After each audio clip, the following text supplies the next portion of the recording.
বনাঞ্চল বেদখল মুক্ত কৰিবলৈ দৃঢ় সংকল্প লৈছিলে আৰু এই সংকল্প মৰ্মে বিভিন্ন ঠাইত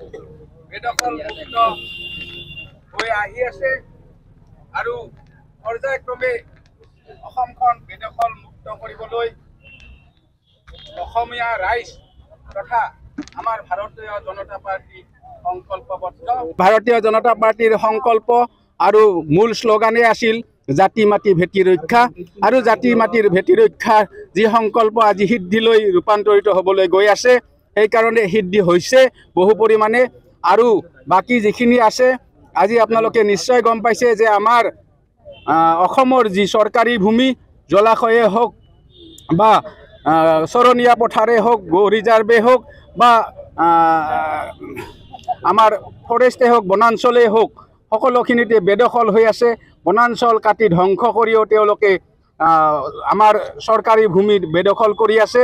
আৰু সেই বেদখল মুক্ত কৰিবলৈ আমাৰ শ্ৰদ্ধাৰ হিমন্ত বিশ্ব শৰ্মা ডাঙৰীয়া দৃঢ় সংকল্পবদ্ধ আৰু সেই সংকল্পবদ্ধ হৈ যি কাৰ্যসূচী অহৰহভাৱে চলাই আছে আমি তাক সমৰ্থন জনাইছোঁ আৰু মুখ্যমন্ত্ৰী ডাঙৰীয়াক অশেষ ধন্যবাদ জ্ঞাপন কৰিছোঁ। আমাৰ বৰপেটা জিলাৰ ৰাইজৰ লগতে আমাৰ ভাৰতীয় জনতা পাৰ্টিও সমৰ্থন জনাইছোঁ আৰু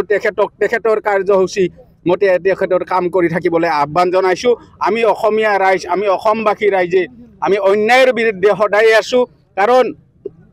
যেতিয়া আমাৰ ভিটিয়ে নাথাকিব মাটিয়ে নাথাকিব তেতিয়াহ'লে জাতিটো আমি এদিনত আমি নিশ্চিন্ন হৈ যাম। আমাৰ মাতৃ আমাৰ ভনী যদি সুৰক্ষিত নহয় আমাৰ বনাঞ্চল যদি সুৰক্ষিত নহয় আজি পৰিৱেশ আমাৰ যদি এনেকুৱাই হৈ থাকে তেতিয়াহ'লে এদিনত আমি সঁচাকৈয়ে হেৰাই যাব লাগিব। এই যেন আমাৰ সুৰক্ষাৰ কাৰণে আজি হিমন্ত বিশ্ব শৰ্মা ডাঙৰীয়াই যি সংকল্প লৈছে সেই সংকল্পত আমি সদায় সমৰ্থন জনাই যাম আৰু সেই সমৰ্থনৰ কাৰণেই আজি তেখেতক অভিনন্দন জনোৱাৰ কাৰণে আজি যি আমি সমদল উলিয়াইছোঁ আৰু ৰাইজৰ এই সমদলত অভূতপূৰ্ব সঁহাৰি দেখি আমি আপ্লুত হৈছোঁ। সেইকাৰণে ৰাইজকো আমি ইয়াৰ জৰিয়তে ধন্যবাদ জ্ঞাপন কৰিছোঁ।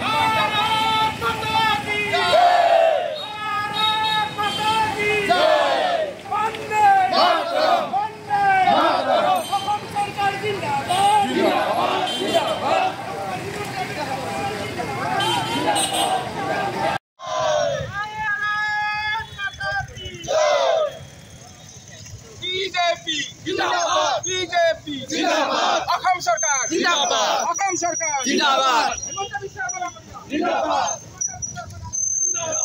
হিমন্ত বিশ্ব শৰ্মা ডাঙৰীয়া তোমাক জনাও মুঠে মুঠে অভিনন্দন অভিনন্দন জিন্দাবাদ জিন্দাবাদ জিন্দাবাদ জিন্দাবাদ জিন্দাবাদ অসম চৰকাৰ জিন্দাবাদ জিন্দাবাদ জিন্দাবাদ বেদখলকাৰী নিপাত